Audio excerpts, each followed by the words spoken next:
বঙ্গভূমি, মানুষের সাথে মানুষের পাশে।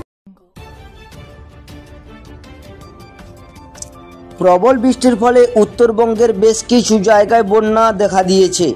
দার্জিলিং, কালিম্পং, ডুয়ার্স বিভিন্ন জায়গায় বন্যা দেখা দিয়েছে। রাতভর প্রবল বৃষ্টির ফলে ভেসে গেছে বেশ কয়েকটি সেতু ও বন্ধ করা হয়েছে দার্জিলিং পর্যটন কেন্দ্র। এর পাশাপাশি শিয়ালদা থেকে উত্তরবঙ্গের কিছু ট্রেনের রুট পরিবর্তন করা হয়েছে এবং কিছু ট্রেন বাতিল করা হয়েছে বলেও জানা যায়। উত্তরবঙ্গ থেকে বঙ্গভূমি নিউজ টিম।